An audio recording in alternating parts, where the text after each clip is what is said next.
Moram da kažem da u ovom vremenu je veoma lagodno živjeti jer nema pritiska te vrste. A oni koji su pritiskali, gotovo su i nestali. U svakom slučaju, dakle, već osjećamo blagodeti toga posla koji radi predsjednik Tramp i njegova administracija. I u tom pogledu želim da, evo, gospodinu Blagojevića zamolim da ljudima koji na svom sreći u Americi prenesu upravo naša takva razmišljanja. Dakle, kod nas su ljudi, Srbi su narod koji ne može dugo da trpi, ne želi da mu se neko miješa, da mu uređuje kuću, da mu govori šta treba da radi i da smo konačno dočekali jednu administraciju Sjedinjenih Američkih Država koja je tako razmišlja. I to je nešto što je mnogo važno. Dakle, ovo je danas ovdje važan dan. Sinoć smo imali jedno zaista divno druženje, kao da smo se 10 puta do sada vidjeli, obilazili, a evo prvi put on je znao za mene, ne znam na koji način, ali u svakom slučaju i ja sam dao za njega, ali kada smo se našli, kao još ima jedna tajna, nije tajna, to se zna. Mi smo imenjaci, on je Milorad. Sad dajemo riječ. Hvala predsjedniku, pozivam gospodina Roda Blagojevića da vam se obrati. Thank you very much, Mr. President. Moje ime je Milorad. Izvini, ja govorim malo, ali razumijem sve. Ako nije tako teško, ja bih volio da govorim u engleski, mnogo lakše sa mene. How did I do, Mr. President? It's a real pleasure, it's a real honor to be here and to meet President Dodik. I've known about him for a long, long time. I believe that there are certain people who face adversity, who face persecution, and who are leaders who have the strength and the courage to stand up. And I'm so proud as a Serbian American to say that I've had a chance to meet President Dodik and to thank him as a Serbian American for his strength and how he stands up for the Serbian people. You know, I was raised in the United States. Moj tata, my father, is a Šumadinac, came from Šumadija. Moja mama je bio rođena u Ameriku, njezin tata i mama je došla od Gatsko-Hercegovina. Ovo je moj prvi put ovdje. And it's really, on a personal level, very moving to me to be able to visit the place that my mother's parents come from and my ancestors come from.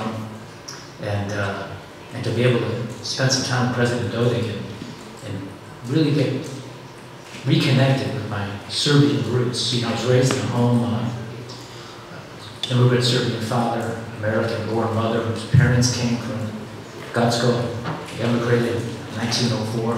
And I would hear all kinds of stories about the Serbian people and the history. And it's such a moving experience for me to be able to visit this unique place here in Banjaluci, Republic of Srpskoj, and I think about the history and all the challenges that the Serbian people have had to face throughout the centuries, whether it's the Roman Empire, or the Byzantine Empire, the Ottoman Empire, or the Nazis, or NATO, and today the European Union. It always seems that our people have to face these big, powerful forces that somehow want to make it hard for us to live our lives.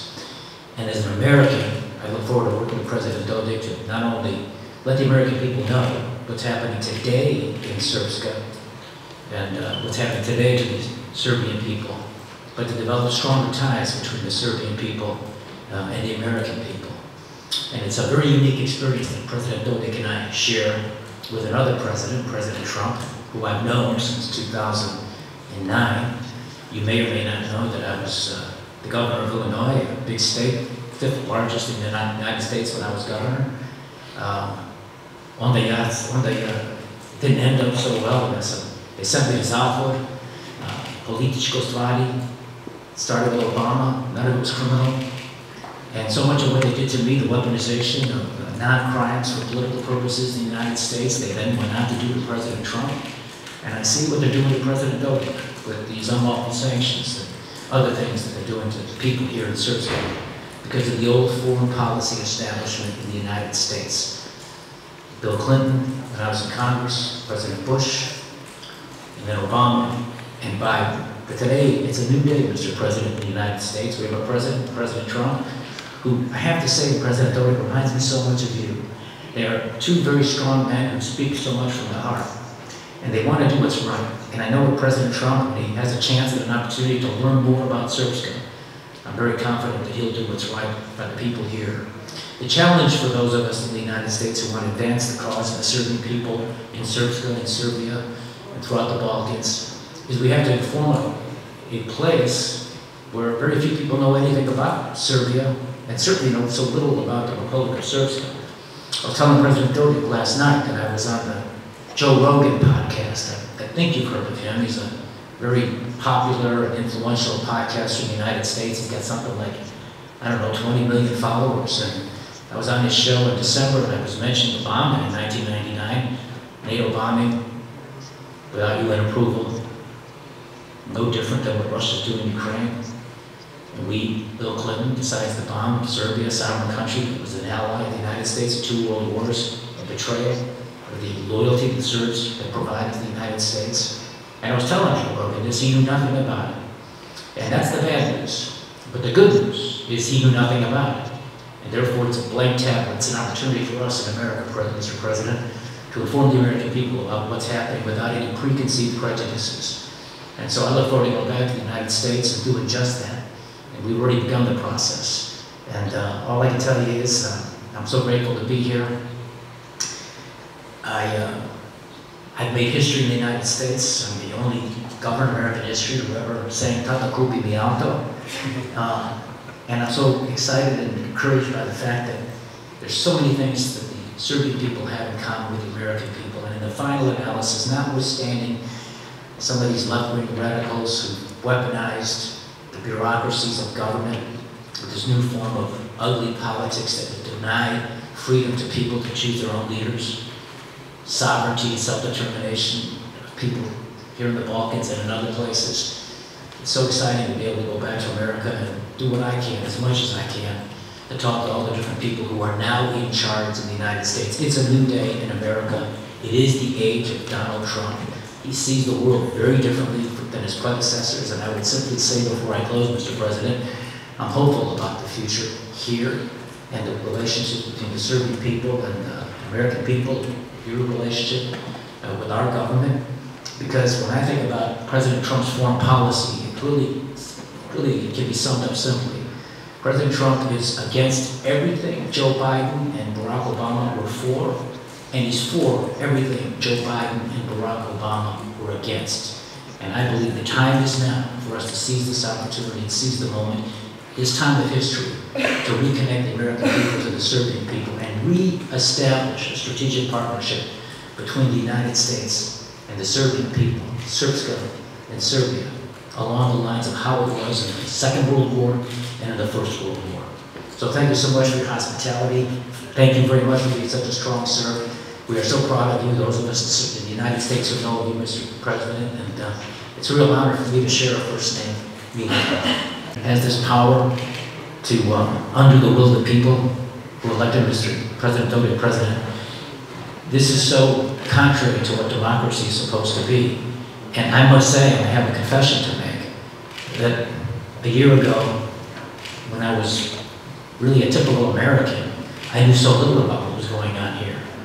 I've learned so much in the past year, and I've learned a lot just these last couple of days, and in the weeks leading up to today.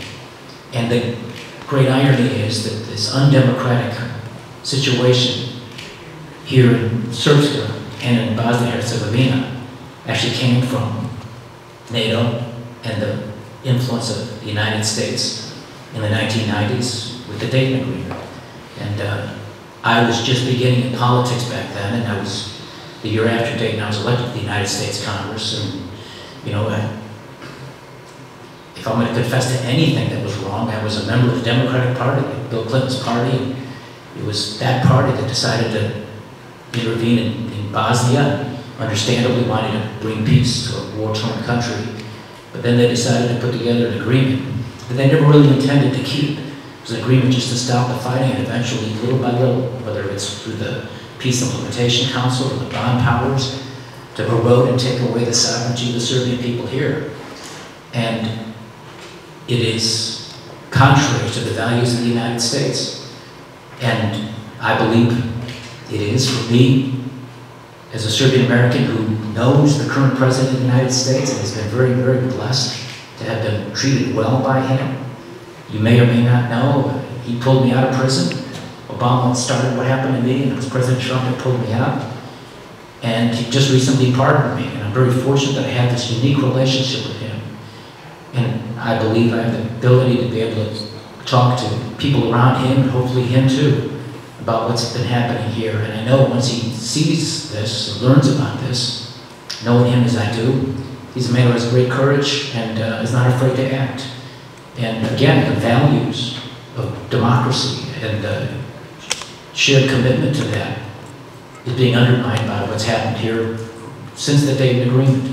And the idea that you can have a colonial situation in the modern world, because that's what's happening. This High Representative, Mr. Schmidt, is a viceroy and treating the Serbian people here in Srpskoj like a colony.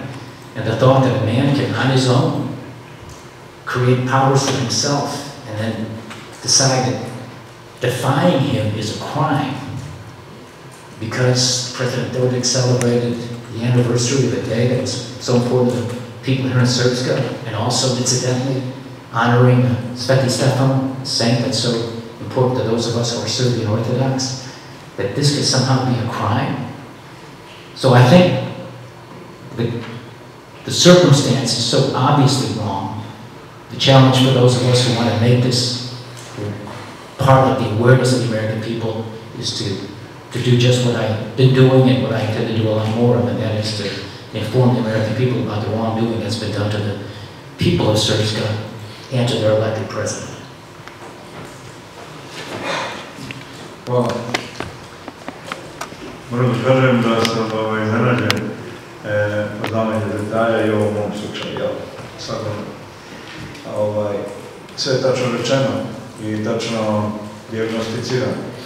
Neizabrani stranac ovdje nameće neke odluke, nažalost to muslimani u Bosni i Hercegovini podržavaju, provode protiv nas Srba i to je to. I to ne može garantovati nikakvu budućnost Bosne i Hercegovine, bez obzira ko i šta rekao za to. Na taj način se ne grade zajedničke i više nacionalne zemlje, kako to pokušavaju da rade sad. I sad sam ja na tapetu, ali i mnogi drugi naši ljudi. I očigledno je da oni žele putem tih pravosudnih institucija da zabrane bilo kako političko djelovanje. Hoće sutra bilo šta da učine u interesu Republike, ako zna da ga čeka sudski proces, sudije muslimani, tužioci muslimani i presuda koju on donose sada. Zaista je situacija, rekao bih, potpuno, da ne kažem, neizdrživa i svakako dramatična za Bosnu i Hercegovinu. Muslimani bi trebali prije svega da odustanu od takvog načina rada. Dakle, i komunisti koji su ovdje mnogo puta ideološki djelovali. Nikada, recimo, nije došao u poziciju da upravo da bi držali međunacionalni mir, da u nekim sudskim procesima muslimani sude Srbi. Uvijek se pokušao da to budu Srbi ili bar oni koji su odani režimu i podanicima, znalo se kakvi će biti sudske presude, ali su znali ukoliko bude to musliman da sudi Srbima, da će to izazvati međunacionalne tenzije. To je nešto što oni nisu naučili. Schmidt ovdje se ponaša arogantno, a mislim da njemu treba da bude ukinut mandat, mi ćemo mi razgovaramo ovdje šta treba da se uradi, mora da se ponište sve njegove odluke, jer nisu zasnovane na kakvom pravu, jesu na nekoj vrsti očekivane moći podrške koju je Bajdenova administracija davala, ali koliko vidimo sad baš i nije, ne izgleda baš tako, ili daje njemačka vlada.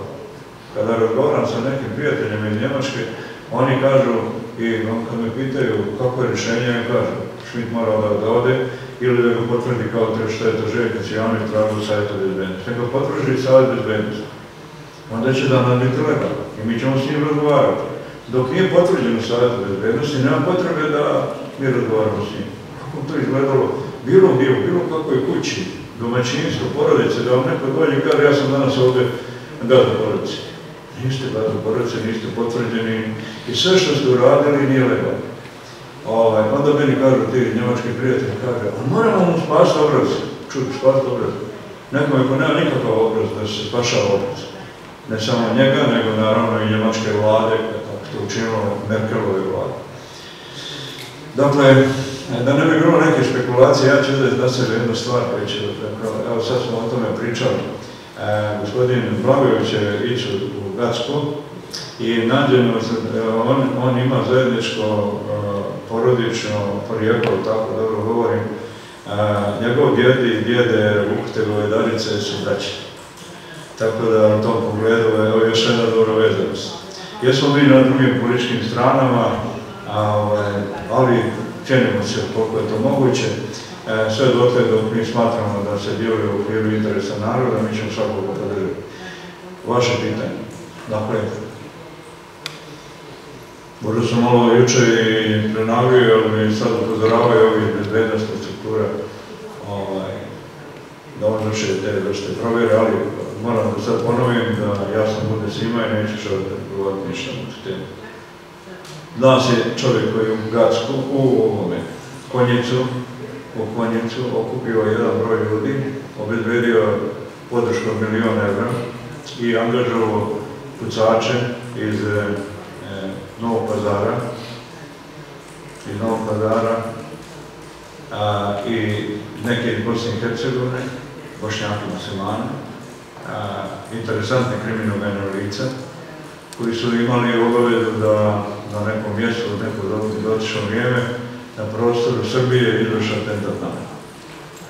I zato su ti biznismeni, za koje ja znam kako se zovu, ali ne mogu da govorim sad imena, naravno, to će reći ove službe, oni su obezbedili finansku podršku. U međuvremenu se desilo da je jedan od tih taj iz Novog Pazara već u zatvoru u Srbiji pritvoren, a drugi je u pritvoru u Rijeci u Hrvatskoj. Tako da taj proces se odvija, ali vidjet ćemo. Mene sad zanimaju ti više motivi nego ti. Ali ne mogu da vjerujem da dolazimo tako jedno sve. To sam rekao na pitanje vaše kolege, ali ja ne želim da se to dramatizuje. Ja se ne osjećam možda ugrožen. Ja se osjećam veoma sigurno. I kad me čuva i policija Republike Srpske i kad me čuva policija Srbije. Ja nemam jedan problem, nemam nikakvog straha o tome, niti razmišljam na taj način. Ali je indikativno da su ljudi spremni da izdvoje novac za takve odnosne stvari. Vidjet ćemo kako se to završiti, a uglavnom to ne vodi nigdje. Dakle, mi Srbi nikada nismo razmišljali i svako neko bi iz Republike Srpske razmišljao o tome da prema nekom političaru federacije podaju slične mjere, mi ćemo ga najvaštrije kazati. Ne trebamo niko drugi osim naših problema. Ali, u svakom slučaju, to je nešto što treba izbjeći, treba je brzo, javno i jasno reći imena, prezimena, motive i sva stvarno. Hvala. Hvala vam. Poštovani predstavnici medija, preskonferencije